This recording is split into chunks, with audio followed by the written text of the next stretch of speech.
ఆంధ్రప్రదేశ్ ఐక్య ఉపాధ్యాయ ఫెడరేషన్ ఆధ్వర్యంలో జిల్లా స్థాయి ధర్నా కార్యక్రమాన్ని కాకినాడ జిల్లా విద్యాశాఖ అధికారి కార్యాలయం వద్ద నిర్వహించారు. ఈ సందర్భంగా యూటీఎఫ్ నాయకులు మాట్లాడుతూ జీవో 117 రద్దు చేసి నూతన జీవో విడుదల చేసి ఉపాధ్యాయులకు అండగా నిలబడతామన్న ఎన్నికల హామీ నెరవేర్చాలని డిమాండ్ చేశారు. ఇప్పటికీ ప్రభుత్వం నూతన జీవో విడుదల చేయలేదని, ప్రాథమిక విద్య, ఉన్నత విద్యను నాశనం చేసే విధంగా అధికారులు వ్యవహరిస్తున్నారని మండిపడ్డారు. ఉపాధ్యాయుల న్యాయమైన డిమాండ్లను తక్షణమే ప్రభుత్వం పరిష్కరించాలని కోరారు. ఈ కార్యక్రమంలో అధిక సంఖ్యలో ఉపాధ్యాయులు పాల్గొన్నారు. జీవో నంబర్ 117 రద్దు చేసి కొత్త జీవో ఇస్తామనగానే ఉపాధ్యాయులు కొత్త ఆనందం పొంగిపొర్లింది. కానీ జీవో నెంబర్ 115 రద్దు చేశారు, కానీ దాని స్థానంలో కొత్త జీవో ఇప్పటివరకు ఇవ్వలేదు. ఇది అధికారులు అలసత్వంగా మేము భావిస్తున్నాం. ఏదేమైనా ప్రాథమిక విద్య, ప్రభుత్వ విద్యని నాశనం చేసే దిశగా ఈ అధికారుల ఆలోచన విధానం ఉందనేది మా అభిప్రాయం.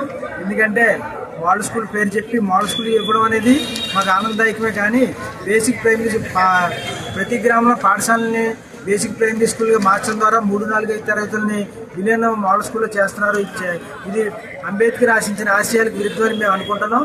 ఎందువల్ల అంటే 3-4 తరగతి పేద బడుగు బలహీన వర్గాల విద్యార్థులు 3-4-5 తరగతులు చదవాలంటే 2-3 కిలోమీటర్ల దూరం ప్రయాణించి వెళ్ళవలసిన అవసరం ఉంది. కానీ దీనివల్ల ఎవరైతే తల్లిదండ్రులు సరిగ్గా పట్టించుకోని పరిస్థితులు ఉన్న విద్యార్థులు అయితే ఈ విద్య అందరినీ మాడిపండు అవుతుందని మేము అనుకుంటున్నాం. ఇది చాలా దురదృష్టదాయకం. ఇది మేము వ్యతిరేకిస్తున్నాం మిత్రులారా. అంతేకాకుండా ట్రాన్స్ఫర్లు బదిలీ చట్టం తెచ్చామన్నారు, చాలా ఆనందదాయకమే. కానీ గత ప్రభుత్వం లాగానే ఈ ప్రభుత్వం కూడా 54 మంది ఉన్నత పాఠశాలలోనే, అదేవిధంగా 30 మంది విద్యార్థులు ఉండే విధంగా ప్రాథమిక పాఠశాలలు ఉంటున్నారు. మా డిమాండ్స్ ఏంటంటే 1:20 విద్యార్థులు ఉండే విధంగా ప్రాథమిక పాఠశాల విద్యార్థులు ఉండే విధంగా, అదేవిధంగా ఉన్నత పాఠశాల 1:40 విద్యార్థులు ఉండే విధంగా ఇవ్వమని కోరుతున్నాం. అదేవిధంగా ఈ చట్టం కూడా చాలా అసమర్థంగా ఉంది. సంఘ నాయకులు పిలుస్తున్నారు కానీ వారానికి ఒకసారి మీటింగ్ పెడుతున్నారు, కానీ సంఘ నాయకులు సూచనలు ఏమాత్రం పరిగణలో తీసుకోకుండా ఏకపక్ష ధోరణితో ఈ అధికారులు వ్యవహరిస్తున్నారు. అందువల్ల ఈ వ్యవస్థలో ఉన్న అధికారులు మేము తీవ్రంగా ఖండిస్తున్నాం. ఇది చాలా దుర్మార్గమైన విషయం. అంతేకాకుండా ఏ పాఠశాల ఎక్కడ ఉన్నది, ఏ పాఠశాలని అప్గ్రేడ్ చేశారు అనేది ఇప్పటికొచ్చి పూర్తిగా బయటికి రాకుండా ఈ అధికారులు వ్యవహరిస్తున్నారు. మన విద్యా హక్కు చట్టానికి పూర్తి విరుద్ధంగా మేము భావిస్తున్నాం. అందువల్ల మేము ధర్నా చేపట్టడం జరిగింది.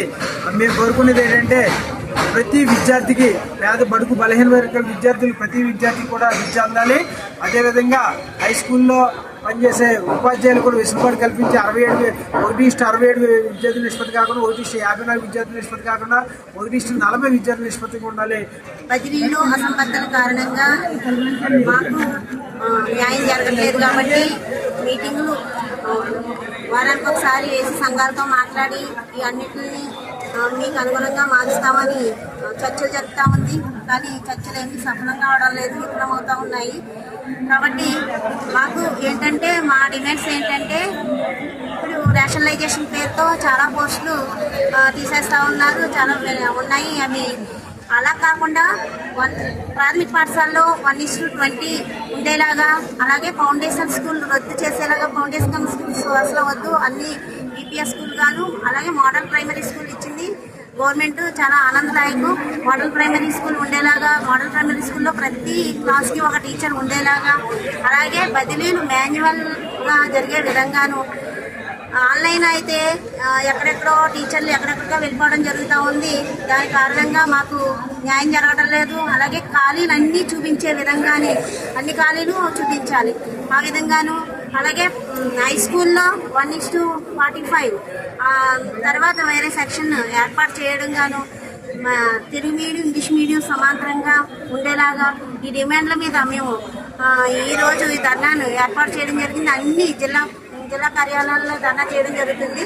ప్రభుత్వం మా డిమాండ్స్ని ఒప్పుకుంటే, ఇప్పటికైనా మాన్యువల్ పద్ధతిలోని, అలాగే మేము ఇచ్చే 8 డిమాండ్స్ని ఒప్పుకోకపోతే తర్వాత రాష్ట్ర సంఘం పిలుపు మేరకు రాష్ట్రంలో కూడా ఈ ధర్నాను కొనసాగించే విధంగా ఏర్పాటు చేసుకుంటామని తెలియజేస్తూ